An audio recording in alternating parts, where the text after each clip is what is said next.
Many people have the same feeling lately. Something about the world just doesn't seem to be working the way it should.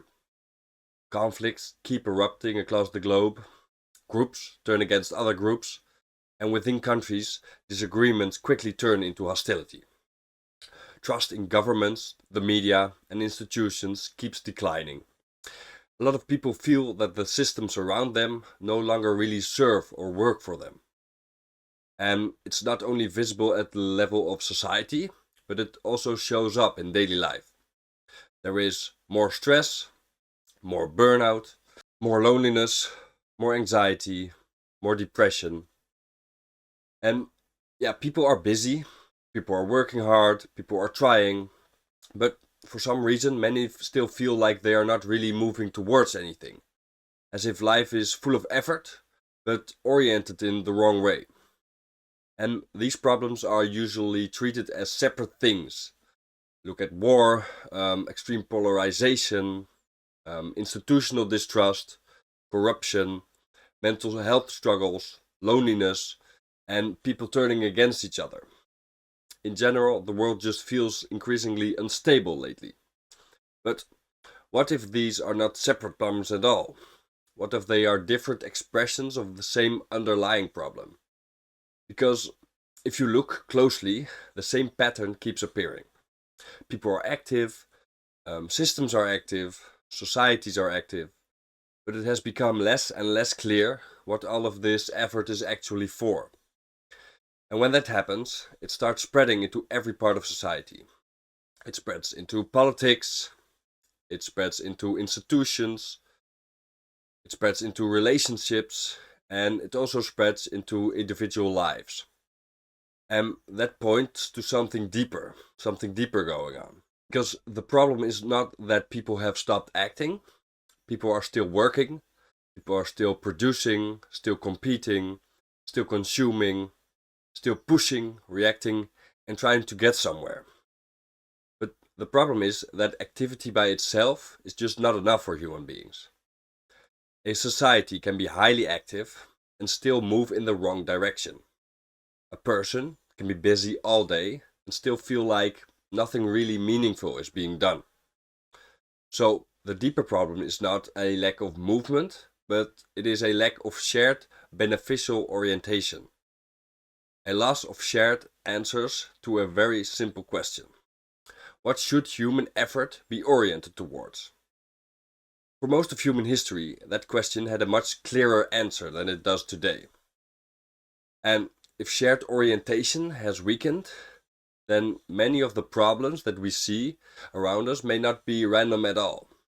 They may be symptoms of the same deeper loss. So, to understand why the modern world can feel so confusing, we first need to look at the environment human beings evolved in. So, to understand why the modern world can feel so confusing, we first need to look at the environment human beings evolved in. For more than 99% of our existence as a species, humans lived in conditions radically different from the conditions we have today. Modern humans have existed roughly for around 300,000 years. And for almost all of that time, people lived as hunter-gatherers.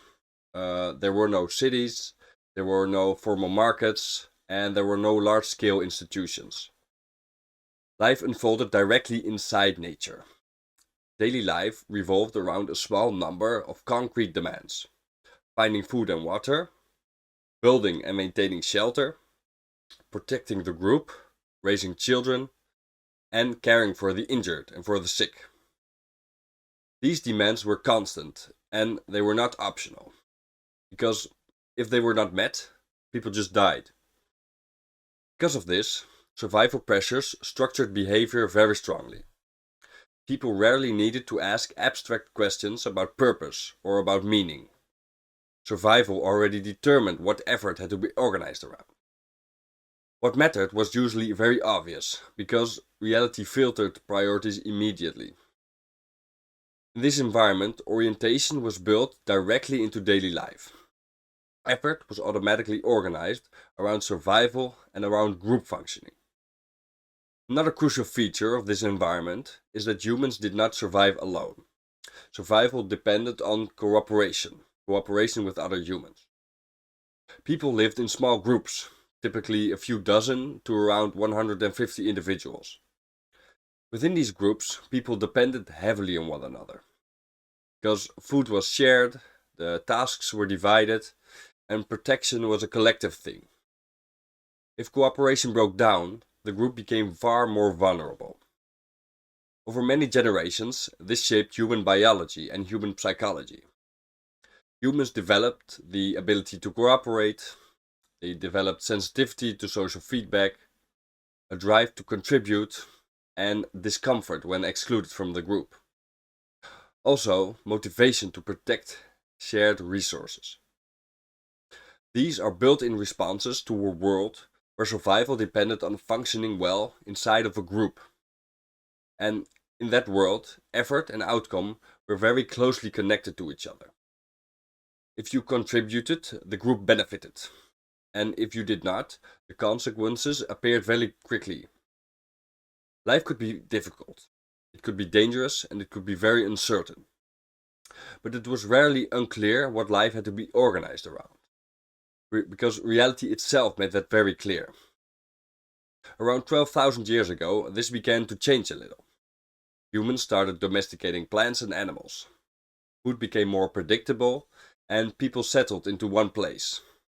The populations grew, villages and early towns emerged, and life became more stable in some ways, but it also became more complex in other ways.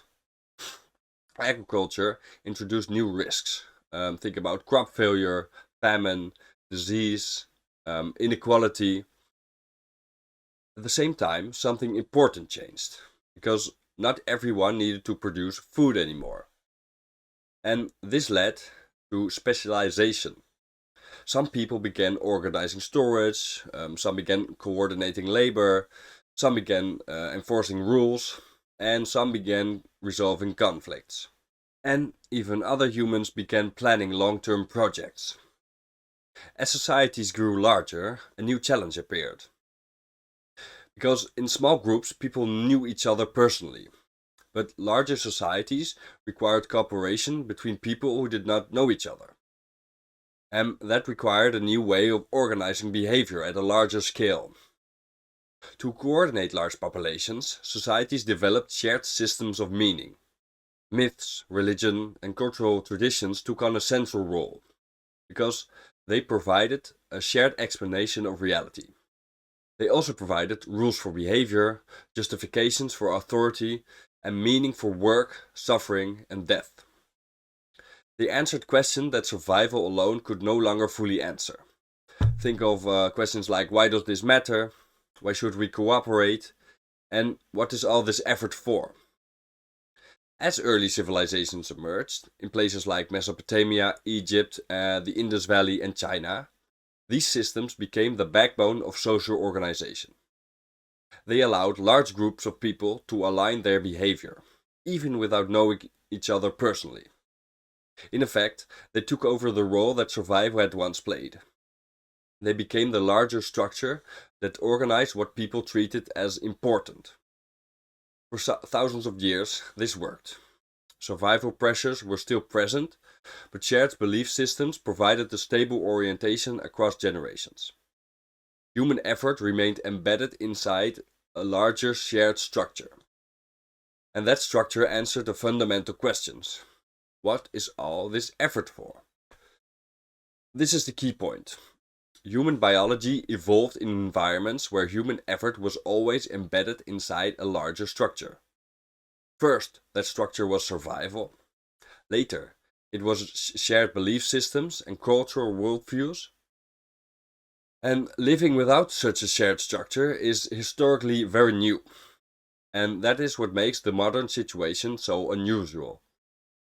Over the past 250 years, and especially during the last 70 to 80 years, something fundamental has changed about the way in which large part of humanity live.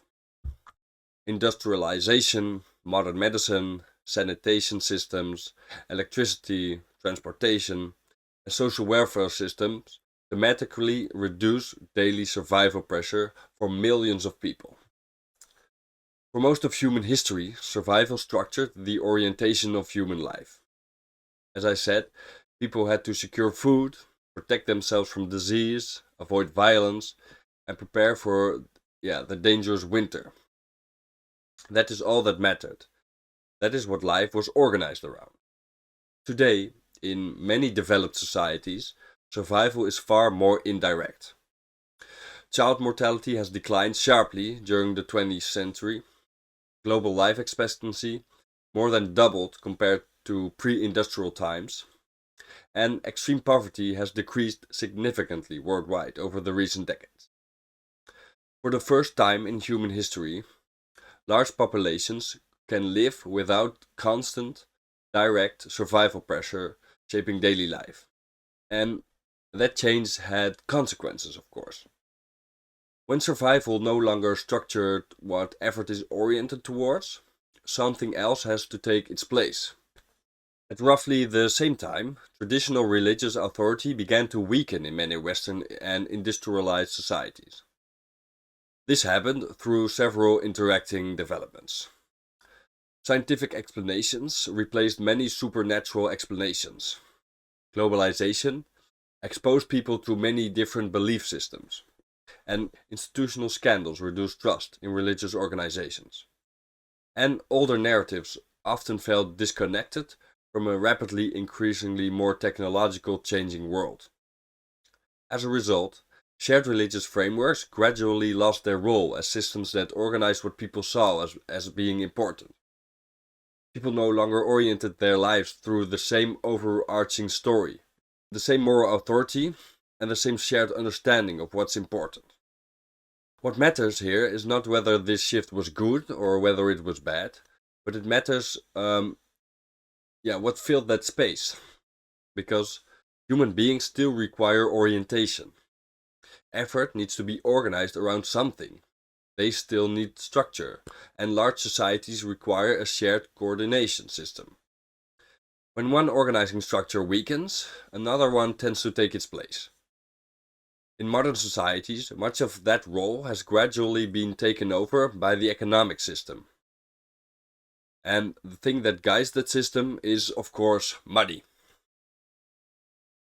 But I think money itself is not the problem, because money is one of the most powerful coordinating tools humans have ever created.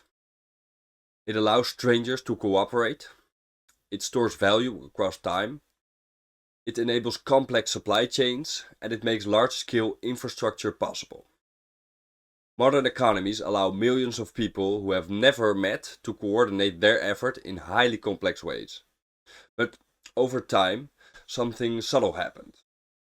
Economic metrics, growth, productivity, efficiency, and returns became the most visible signals of what matters. And what is measured most clearly often becomes what effort is oriented towards. Gradually, financial success became the dominant signal of importance. In modern societies, access to basic needs is mediated through money. Income allows access to food, to housing, healthcare, education, and security. In a world where survival is indirect, money becomes the signal for security. Over time, that signal moved higher and higher in the importance hierarchy. Work became centered around earning, time became structured around productivity, and success became associated with income, advancement, output, and efficiency. Money remained a coordination tool, but it has also become the most important orientation system we have as humans. It decides what is important and what matters.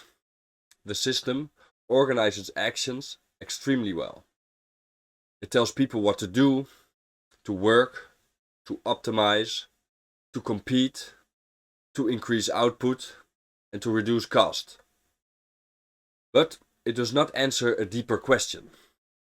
What is this all for? What is all this effort for? It organizes behavior, but it does not provide a shared understanding of what actually matters beyond the system itself. And that creates a specific kind of tension. People remain active, systems remain productive, and society continues functioning, but effort becomes detached from a clear shared purpose. At the individual level, this appears in recognizable ways. Daily life becomes organized around performance. People stay busy, often very busy, but they remain unsure of what their effort is actually building towards and why. The signals guiding behavior are clear: salary, promotions, financial metrics, visibility, and status.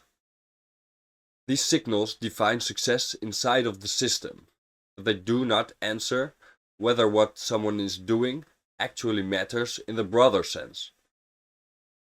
As a result, many people keep moving without a stable long-term orientation.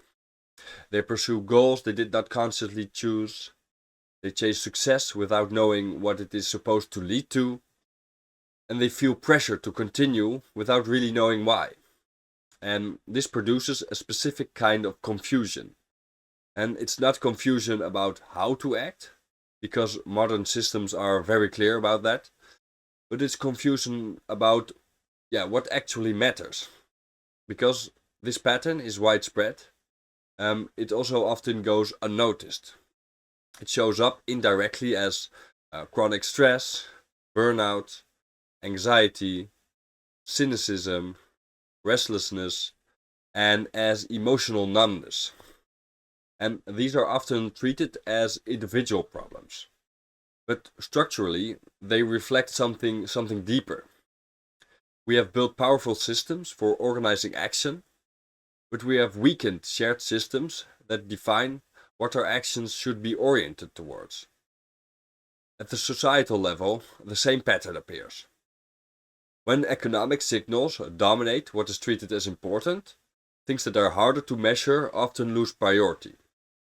You can think of things like the care for others, trust, long-term responsibility, social cohesion, and environmental stability. Short-term gains become easier to reward than long-term stability. Efficiency can be prioritized over resilience. And this is not primarily the result of individual failure, but it emerges from systems that shape what is treated as important. Many of the problems we see today, political polarization, declining institutional trust, mental health strain, environmental pressure, they all can be understood as different expressions of the same pattern. We have systems that organize human effort extremely well, but we lack a widely shared orientation that clearly directs what that effort is for. Which brings us to the central question. If money can organize human activity, but cannot define what truly matters, what can? To answer that, we need a framework that fits human biology, which supports cooperation at scale, and which provides a clear shared orientation again. And that's where the nested pyramid of meaning comes in. So, if the core problem is a loss of shared orientation, the next question becomes unavoidable. What do humans actually need at the deepest level to function well? To answer that, I went to the most basic level I could, which is biology. Because whatever meaning is, humans experience it through a nervous system. So, the most fundamental place to look is the biological systems that regulate the human body and the human mind. When you look at the research, three major systems keep showing up: dopamine, serotonin, and oxytocin. Each of these systems support a different part of how we engage with life. And when you look at them together, a simple structure becomes apparent. A stable, meaningful life depends on three conditions: progress, orientation, and connection. Meaning is what we experience when these three come together. Okay, let's first look at progress. Progress is moving forward through action. It is a person doing things, and through those actions, they move forward over time. Think of learning a skill, finishing a task, solving a problem, building something, improving at something, and all of these are forms of progress. Progress means that what you do changes your position, because you are not staying in the same place, you are advancing. And dopamine is the system that supports this progress. It is a central part of the brain's motivation system. It helps turn goals into actions. It reinforces behavior that lead to continued movement, and it keeps you engaged in doing things. When you are making progress, your brain registers that your actions are working, and that is why progress drives motivation. The second one is orientation, because progress alone is not enough. You can move forward without knowing whether what you are doing actually matters, and without it actually mattering. Orientation is what directs movement. It is your internal structure of values, your norms, and your priorities. It defines what matters, what is worth doing, and how you want to live. From this internal structure follows the orientation of your life.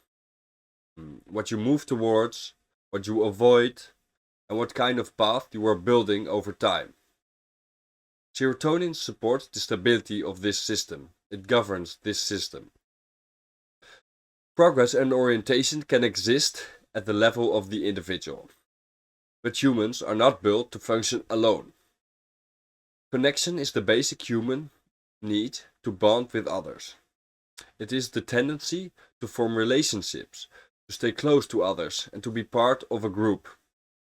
From early life onward, the nervous system depends on connection. Oxytocin supports this system. It makes bonding and social interaction rewarding, which drives people to seek and to maintain relationships. Because of this, humans naturally move towards connection and build shared lives. Connection creates the conditions where effort is not just individual, but it is a shared thing. Without connection, progress becomes isolated and orientation becomes harder to sustain.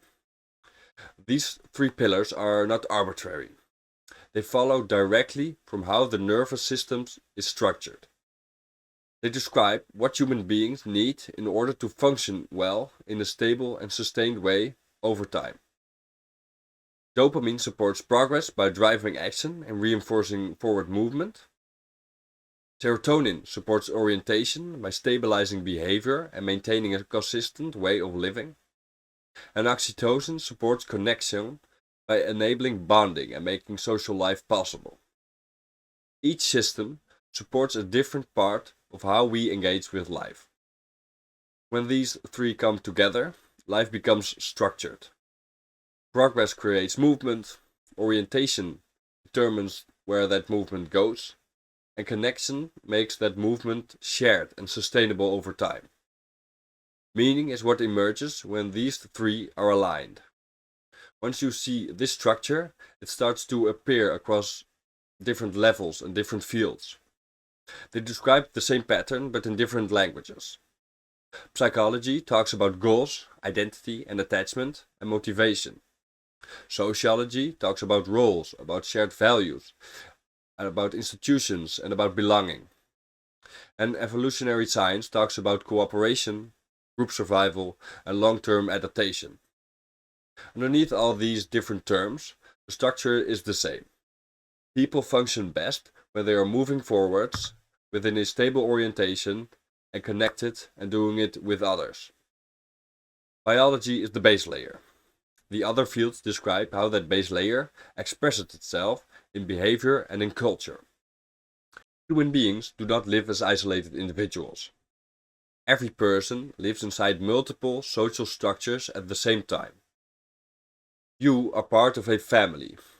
You might be part of a group of friends, I hope, and you may work in a team or in an organization.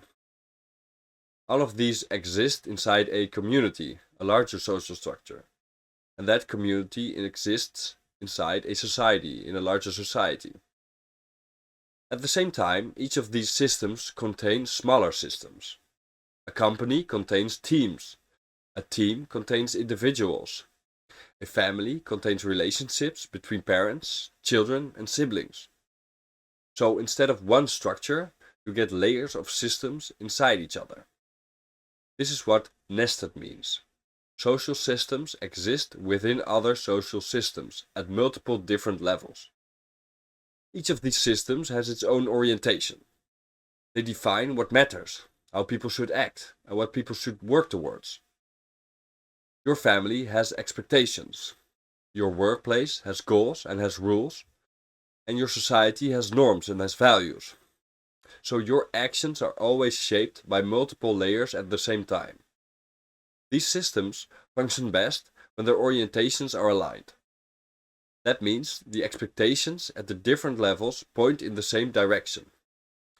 What you are trying to do as an individual fits with what your environment supports. For example, if you value learning and your family supports it, and your school or work rewards it, then your actions reinforce each other across different levels. In that situation, the effort you put in leads somewhere. What you build in one area helps you in another, and the people around you support what you are doing. Your actions start to build on each other instead of working against each other.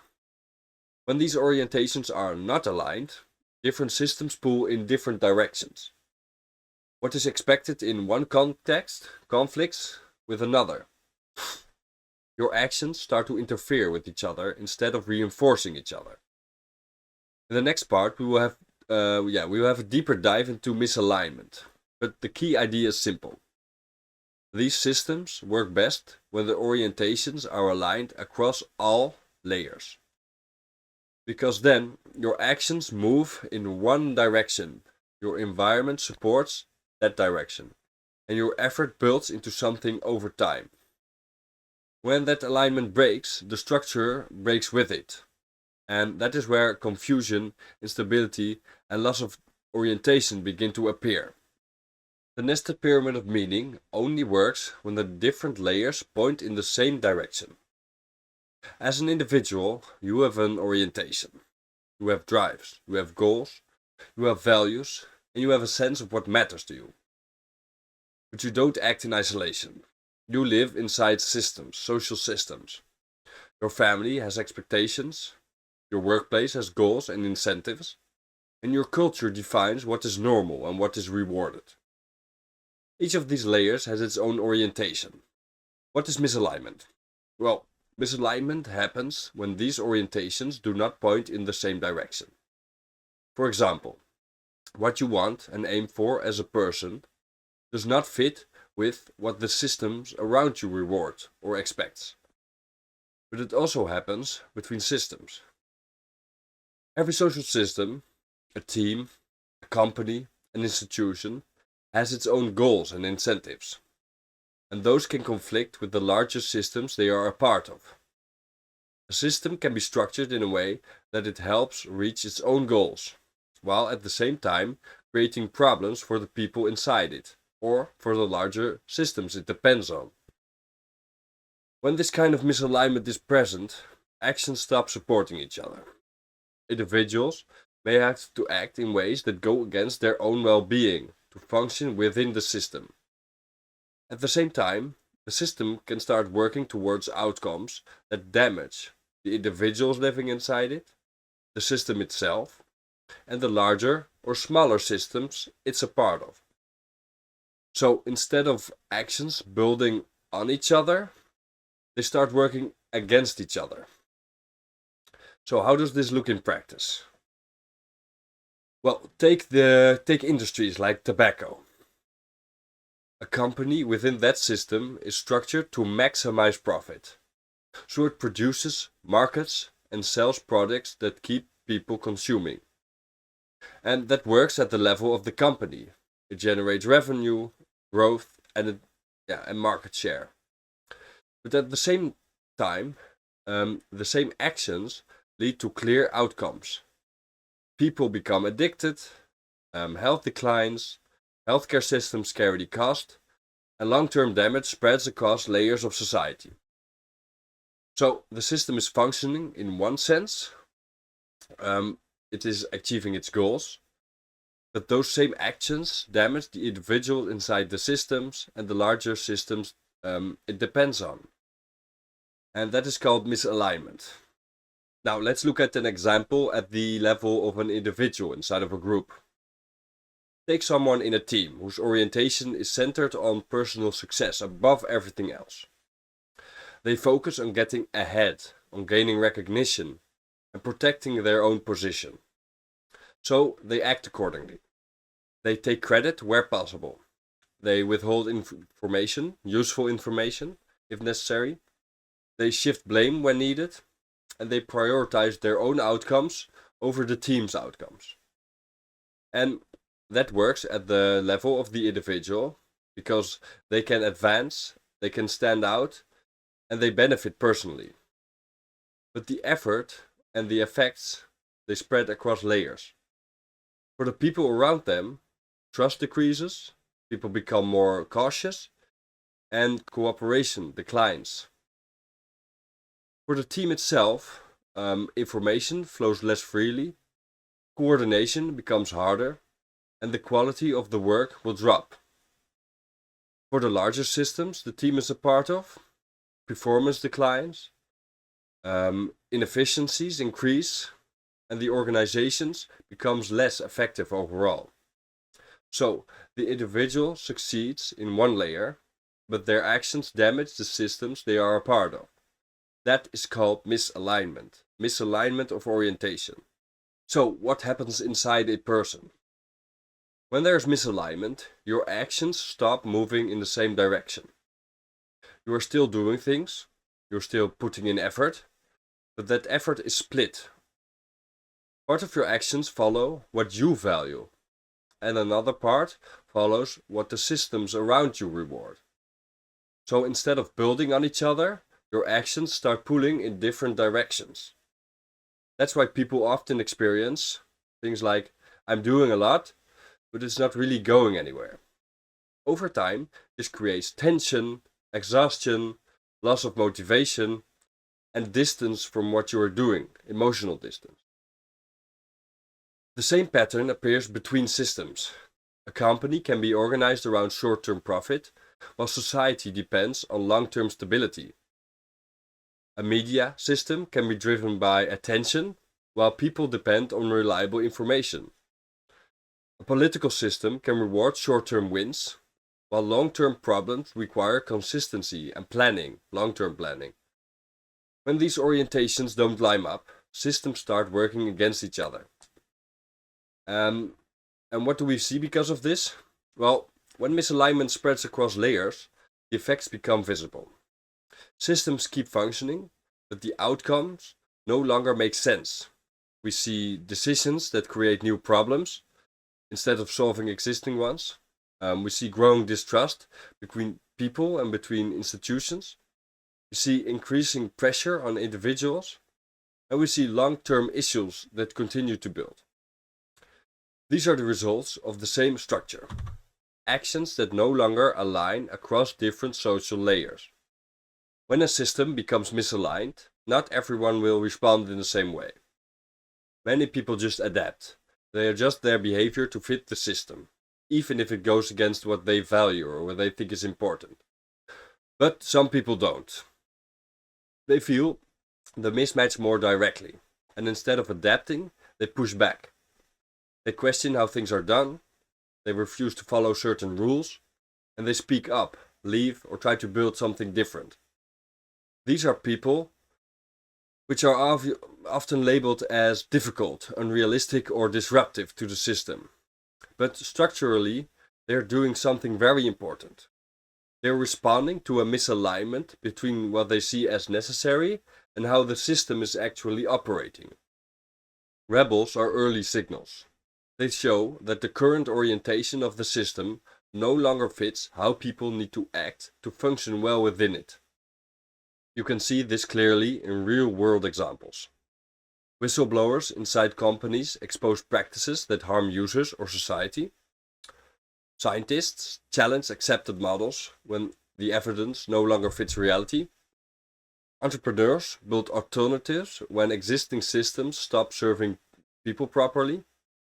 And activists push against laws or norms that no longer hold up. In each case, the pattern is the same. The system continues operating, but some individuals can no longer align their actions within it. Why do they matter?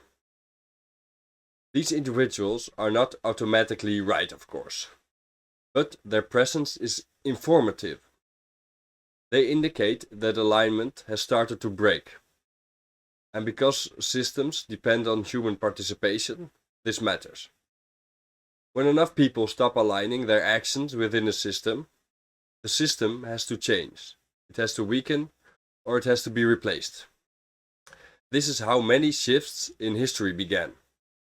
Not from a single decision at the top, but from individuals gradually withdrawing cooperation and redirecting their effort elsewhere.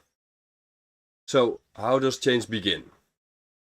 At first, most people adjust. Then, some people begin to question. Then, some step out. And then, some start building alternative systems.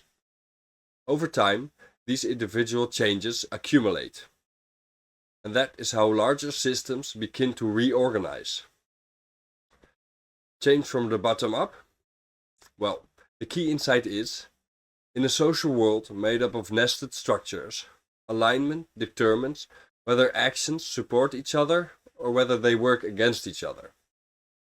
When orientations match, what people do fits with the systems they are a part of.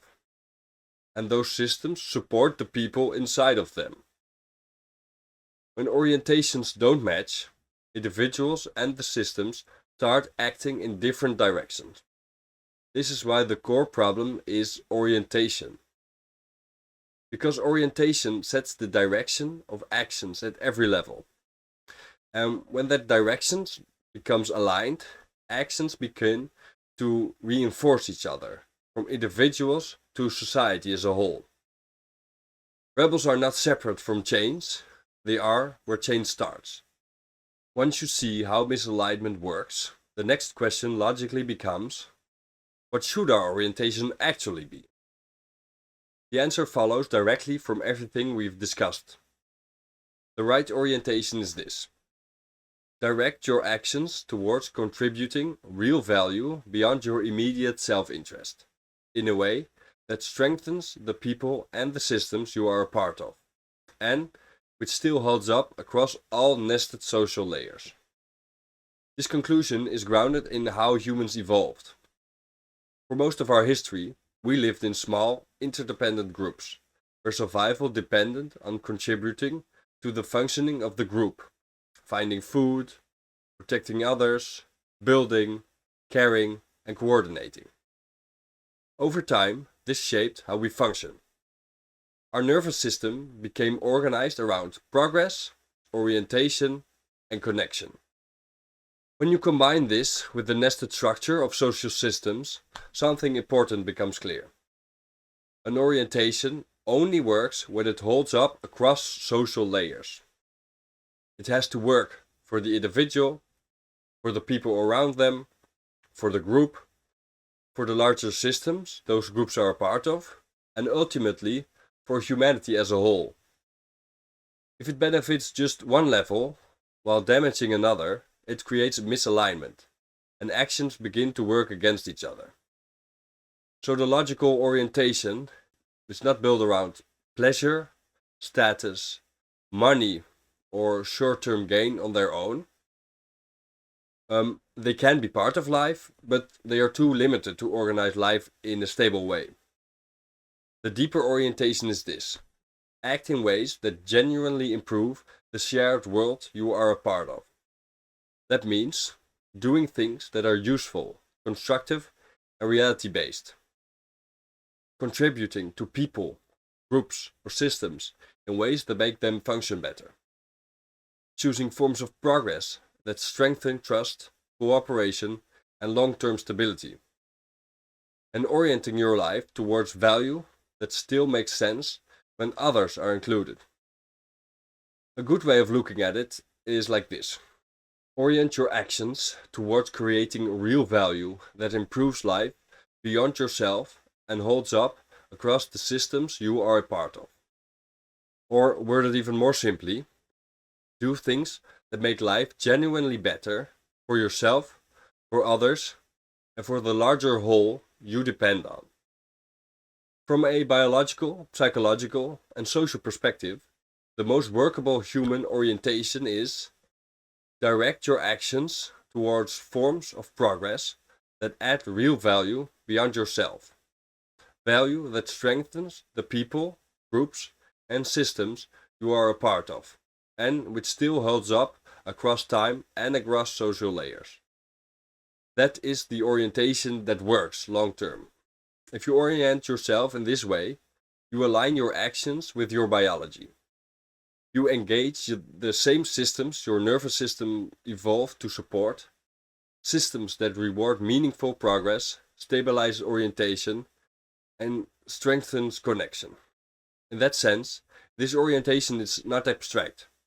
It matches exactly how the human brain and body are built to function. It reflects the conditions that supported survival and cooperation over most of human history.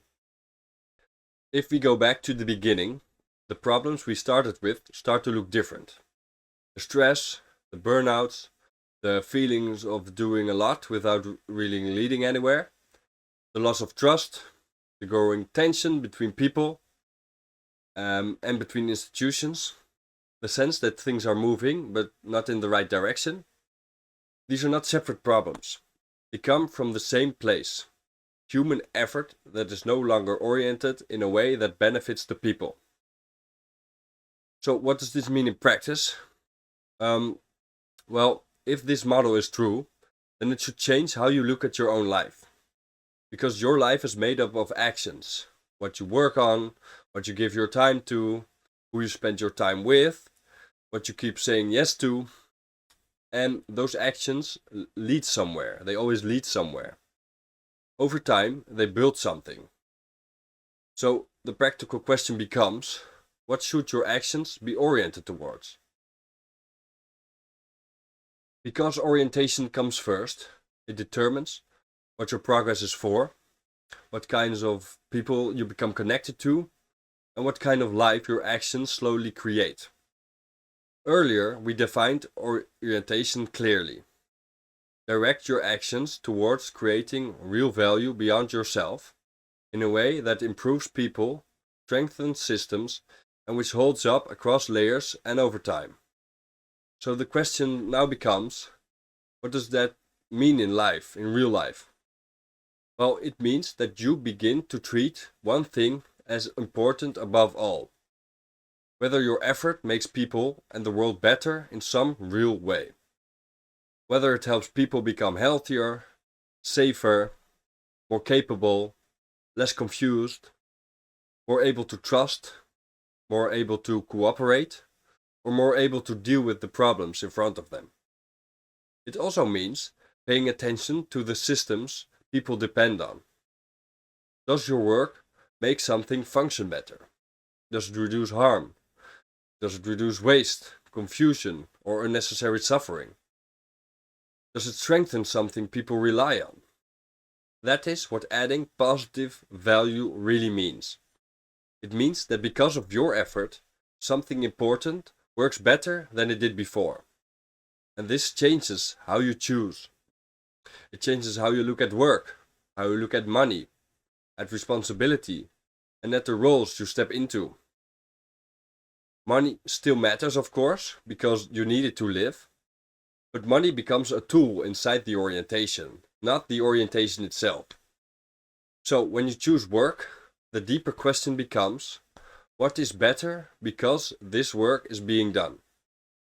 A good job, in this sense, is a job where your effort does something useful. It helps people. It solves a real problem. It improves something people depend on. It reduces harm, or it makes part of the world function better. That is the right orientation. Once orientation is clear enough, the next question becomes, now that you know what's important, what's next? And that's where progress comes in. Because things don't happen automatically, unfortunately. Progress is doing things. It is taking action. It is working on something. It is building something. It is fixing something. And it is practicing things. Because people need to do things. They need to act on the world around them. They need to make, to carry, to solve, to improve, and to finish. So once you know what is worth improving, progress means doing the things that actually improve it. Learning the skill, doing the task, having the conversation, fixing the problem, helping the person, building the thing, completing what needed to be done. This needs to be something you can point to and say, this moved because I acted. A process is clearer, a room is cleaned, a child or another person is helped, a lesson is prepared, something is repaired, a problem is solved, or a piece of work is finished. That is progress. And it matters because many people are active without really progressing. They are busy, they are occupied, they are tired, but their effort is put into things that do not add any real value to the world. One step makes the next step possible. One improvement creates the conditions for another improvement. And over time, effort starts to accumulate, to build on top of each other. So, progress means this. Keep doing the things that actually move what matters forward. But people are not built to do things alone, to do this alone. Life is a team sport. And that is where connection comes in. Once orientation is clear and progress is happening, the next question becomes, who am I doing it with? Because human effort only works long term when it's shared with other people. Connection grows when people are useful to each other, where they are working towards something together, where contribution matters, where trust makes cooperation easier, where responsibility is shared fairly, and where people can rely on each other. That is why connection is part of the structure. It makes effort sustainable over time. When people feel that what they do matters to others, and that others matters to what they are doing, life becomes more stable and easy. This matters in families, in friendships, in teams, in communities, and in any place where people are building something together. So practically, connection means choosing people and groups where your effort matters, their effort matters, trust can grow, and where cooperation helps everyone function better. It also means becoming someone that others can build with and want to build with. To become someone reliable, someone that is honest, someone who contributes, someone who makes shared effort easier instead of harder. Without connection, progress becomes isolated and orientation becomes harder to sustain. With connection, effort becomes shared, and shared effort is what allows people and systems to keep building over time. So, connection means this. Build with people in ways that make cooperation real, useful, and stable. Use misalignment as information. When something starts to feel off, that matters. Stress, exhaustion, cynicism, emptiness, the feeling of doing a lot without it leading anywhere.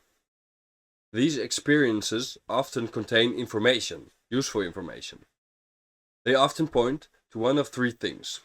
Your orientation and the system's orientations are clashing. Your progress is no longer serving anything real. Or your connection has become weak, unstable, or built around the wrong things. That does not always tell you exactly what to do, of course, but it does tell you that something in the structure needs attention. Sometimes alignment cannot be restored from inside a system. When structures constantly reward behavior that harms people, block meaningful contribution, punish honesty or cooperation, adapting further becomes damaging to you. At that point, rebellion is a functional response. Rebellion does not mean chaos, but it means withdrawing energy from misaligned systems and redirecting it towards places where alignment is possible. That can look like leaving, speaking up, refusing certain roles, building alternative systems, or forming new groups. redirect your effort elsewhere. Historically, social change begins this way, with people stopping their participation in systems that no longer make sense. Change grows from the bottom up, and that matters because systems are built from actions. What people repeatedly do, reward and tolerate and support, becomes the structure of the system. Society does not shift because people agree on ideas, but it shifts because patterns of behavior change. So, when people begin changing how they act, systems begin to change too. At first, only a few people shift. Then others will follow. And then new patterns begin to form. Aligned individuals form aligned groups. Aligned groups create new norms. And those norms either reshape existing structures or replace them. This is how nested systems evolve. Change moves from the bottom up through what people actually do. Rebels are not separate from that process. They are often where change starts. You do not need to fix the whole world immediately, but you need to live in a way that makes your effort meaningful, that strengthens cooperation where you are, and contributes to something that holds beyond you, something bigger than you. So the practical core is living a meaningful life inside a complex world with a lot of other people comes down to a few principles. The most logical orientation is to direct your life towards what genuinely adds value beyond you, to the people around you, to the systems you live in, to the future of humanity as a whole. Do things, create things, instead of consuming. Take action, make progress in alignment with this orientation. And find groups and people who align with your orientation, and together change the world from the bottom up.